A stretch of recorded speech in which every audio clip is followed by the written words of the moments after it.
One of the problems with Suella Braverman is this idea to go it alone about migration, and it's not just Britain that has a perceived problem with migration. We see in the news today Israel has a problem, and Israel is concerned, or Israel's government is concerned, with about 20,000 Eritrean nationals who they say have illegally entered Israel asking for asylum.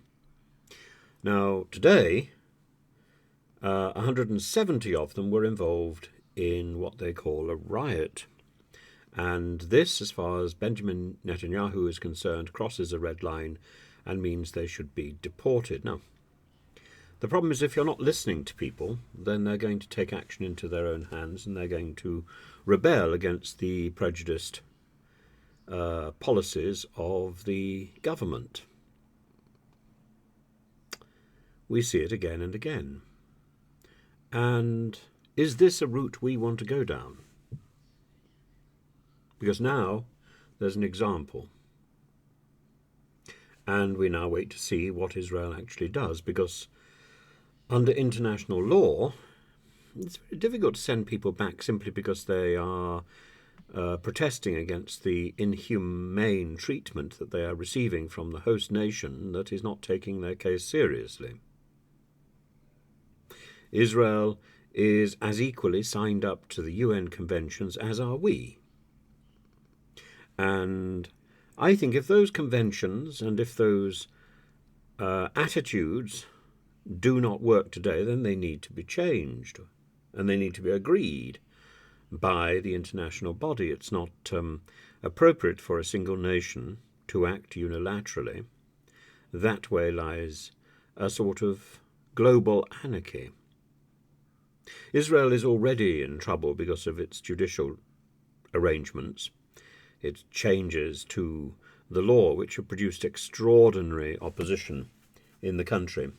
And I think probably we need to go through that at a later stage and go through exactly the process that we've got to this point.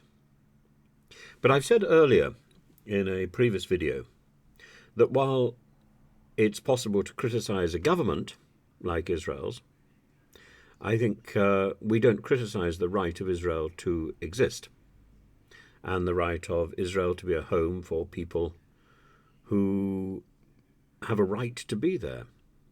That, I'm afraid, also includes refugees who make their way to Israel under the laws that existed, the international laws that existed at the time when Israel was set up. Benjamin Netanyahu is going to be steering a very cautious line, I suspect, but also a line which is going to, in Suella Braverman's words, test international law. And I think, just like Suella Braverman, he is going to fall foul of that. Now, our Home Office and our Home Office ministers have looked to Israel just as much as they have looked to Australia for guidance. I think they are wrong. I think in trying to change or redefine, or indeed simply define what our response should be, we should be looking to the global community rather than to individual nations who have pushed to an extreme. I don't think anybody can look at current Israeli policies and celebrate. I think we must probably worry.